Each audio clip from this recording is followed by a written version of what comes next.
আসসালামু আলাইকুম, সবাইকে শুভেচ্ছা এবং অভিনন্দন জানিয়ে শুরু করছি আজকের গণিতের ক্লাস। কীভাবে আমরা আজকে শিখব কিভাবে শ্রেণীবিন্যাসকৃত উপাত্তের গড় আমরা নির্ণয় করতে পারি। এই গড় নির্ণয় করা এটা খুবই ইম্পর্টেন্ট।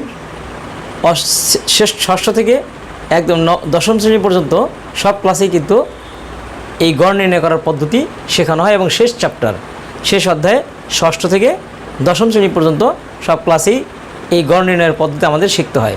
তাহলে চলুন আজকে দেখি কীভাবে যদি শ্রেণীবিন্যাসকৃত থাকে, শ্রেণী দেওয়া থাকে এবং গণসংখ্যা দেওয়া থাকে, তাহলে সেগুলোর গড় আমরা কীভাবে নির্ণয় করব। সেই গড় আমরা দুইভাবে নির্ণয় করতে পারি, একটা সাধারণ পদ্ধতি আর একটা হচ্ছে সংক্ষিপ্ত পদ্ধতি। আজকে দুটি পদ্ধতি আমরা আলোচনা করব। তাহলে এখানে আমি একটা সারণী নিয়েছি।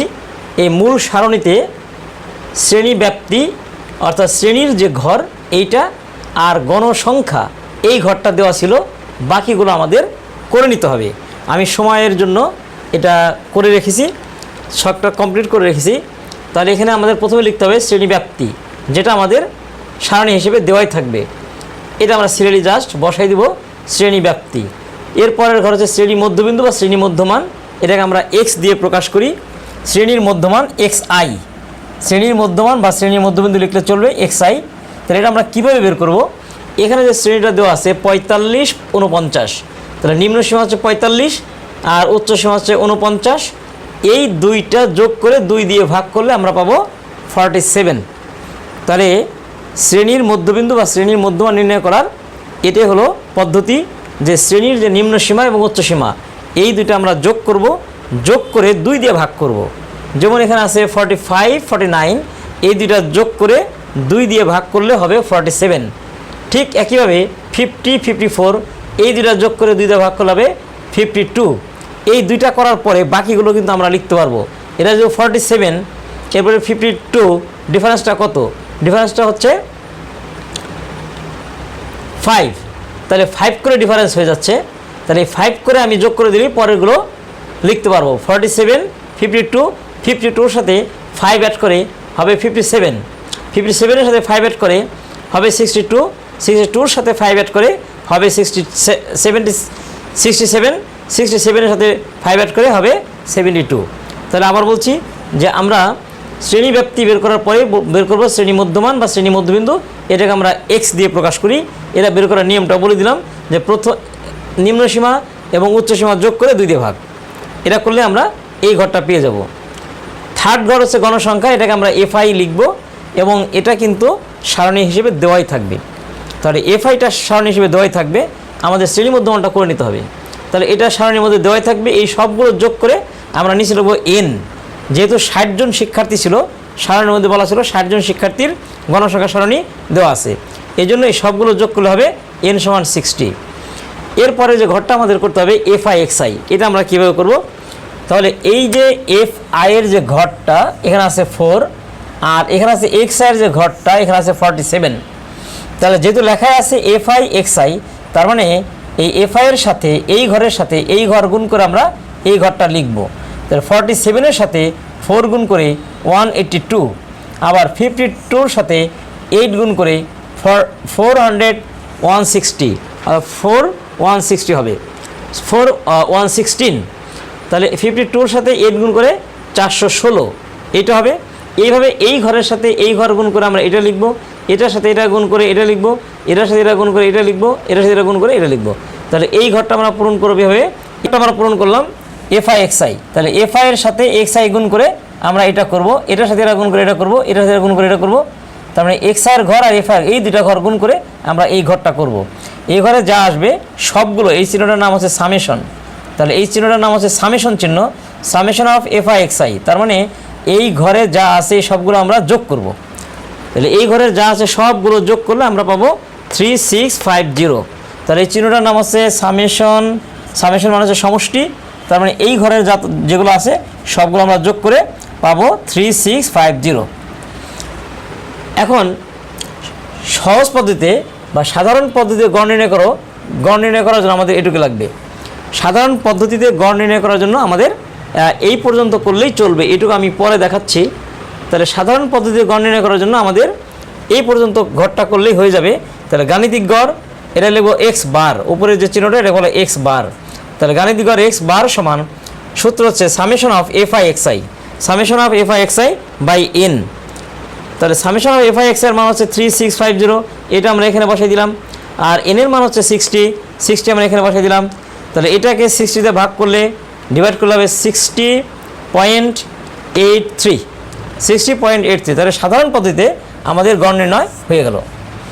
সাধারণ পদ্ধতিতে গড় নির্ণয় করার জন্য আমাদের এই দুইটা সারি লাগবে না, আমরা এই পর্যন্ত করলেই কিন্তু হয়ে যাবে এফ আই এক্স আই পর্যন্ত।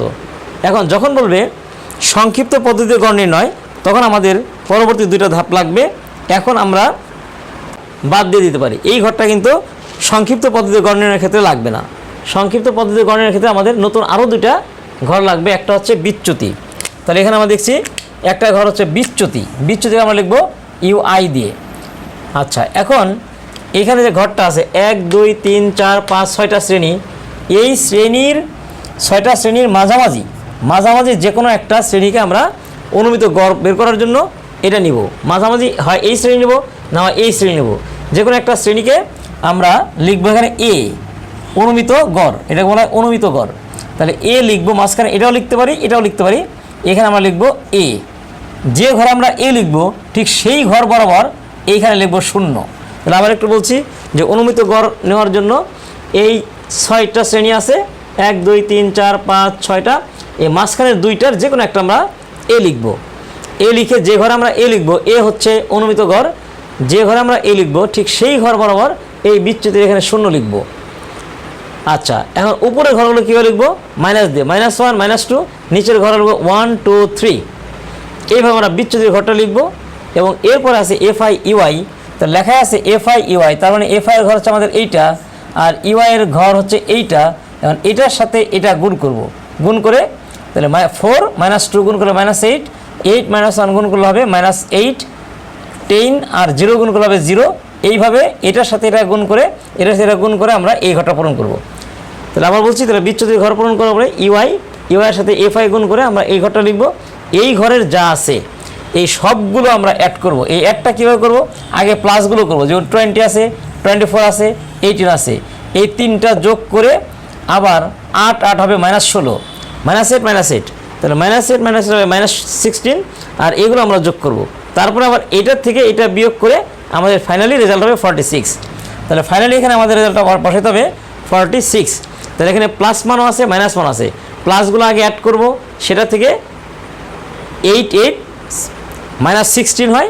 তাহলে এই যোগফল থেকে এই যোগফলটা আমরা বিয়োগ করে দেব, তাহলে বিয়োগ করলে আমাদের হবে 46। তাহলে এটা হলো summation of F I U I. আচ্ছা, তাহলে এখন আমরা আসি সংক্ষিপ্ত পদ্ধতির গড় নির্ণয়। এক্স বার সমান এটা formula A plus summation of F I U I by N into H. তাহলে এখানে এইচ কত? এইচ হচ্ছে শ্রেণী ব্যাপ্তি 45 থেকে 49।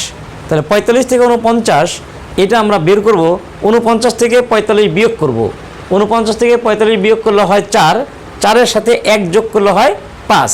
এই 5 হলো শ্রেণী ব্যাপ্তি, যেটা এইচ এর মান। আর এ হলো এই যে মাঝখানে যে আমরা এর মানটা লিখে রাখছিলাম, মাঝখানে যে দুইটা ঘর আছে এর মধ্যে একটা ঘরকে আমরা এ লিখছিলাম অনুমিত গড়। তাহলে অনুমিত গড় হচ্ছে 57, এটা হচ্ছে এর মান। এখানে আমাকে ইন্ডিকেট করে দেবো তীর চিহ্ন দিয়ে। তাহলে এ হচ্ছে 57, তাহলে এ হচ্ছে 57, আর এটার মানটা আমরা এখান থেকে 46, আর এন হচ্ছে 60, এইচ হচ্ছে 5। তাহলে এই ভ্যালুগুলো আমরা বসিয়ে দিই, 57 + 46/60 × 5, এটা ক্যালকুলেশন করলে আমাদের এখানে আসবে 60.83। তাহলে প্রথমটা হচ্ছে গাণিতিক গড় সাধারণ পদ্ধতি 60.83, আবার সংক্ষিপ্ত পদ্ধতি করলেও আমাদের একই গড় কিন্তু আসছে। তাহলে এইভাবে আমরা যদি একটা শ্রেণীকৃত থাকে, শ্রেণীবিন্যাসকৃত পথ থাকে, সেখান থেকে আমরা গড় নির্ণয় করতে পারি।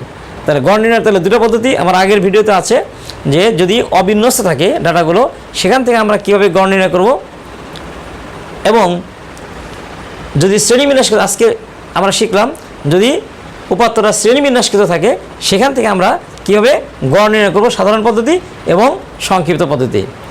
ধন্যবাদ সবাইকে আমার ভিডিওটি দেখার জন্য। আসসালামু আলাইকুম।